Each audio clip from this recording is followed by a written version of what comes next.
ত্রয়োদশ জাতীয় সংসদ নির্বাচনে তফসিল ঘোষণা হয়েছে। সরকার বলছে দেশের ইতিহাসের সেরা নির্বাচন হবে, কিন্তু বাস্তবতা বলছে ভিন্ন কথা। আইন শৃঙ্খলা পরিস্থিতির অবনতিতে সুষ্ঠু নির্বাচন নিয়ে বাড়ছে শঙ্কা। প্রধান উপদেষ্টা থেকে শুরু করে পররাষ্ট্র ও স্বরাষ্ট্র উপদেষ্টার কণ্ঠে একই আশ্বাস, ভোট হবে অবাধ, সুষ্ঠু ও উৎসব মুখর। পররাষ্ট্র উপদেষ্টা তৌহিদ হোসেন বলেন, গত ১৫ বছরে মানুষ ভোট দিতে পারেনি, আমরা সেই পরিবেশ তৈরি করতে চাই। স্বরাষ্ট্র উপদেষ্টা মোহাম্মদ জাহাঙ্গীর আলম চৌধুরী বলেছিলেন, আমি আশা করব এই নির্বাচনটা খুব ফ্রি, ফেয়ার, ক্রেডিবল এবং উৎসবমুখর হোক।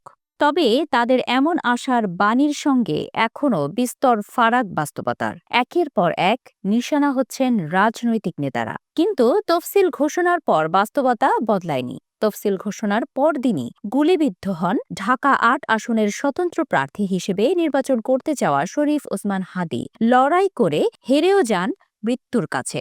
এর আগে চট্টগ্রাম-৮ আসনের বিএনপি মনোনীত প্রার্থীকে লক্ষ্য করে সবশেষ ২২ ডিসেম্বর খুলনায় এনসিপি নেতার ওপর হামলা।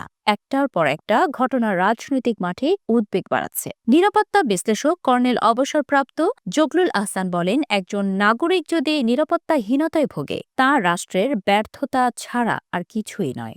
মানবাধিকার সংগঠনগুলোর তথ্য অনুযায়ী চলতি বছরে রাজনৈতিক সংঘাতে নিহত হয়েছেন শতাধিক মানুষ। ঢাকা বিশ্ববিদ্যালয়ের অধ্যাপক জসিমউদ্দিন বলেন, ভয় ভীতিমুক্ত পরিবেশ এখনও নিশ্চিত হয়নি।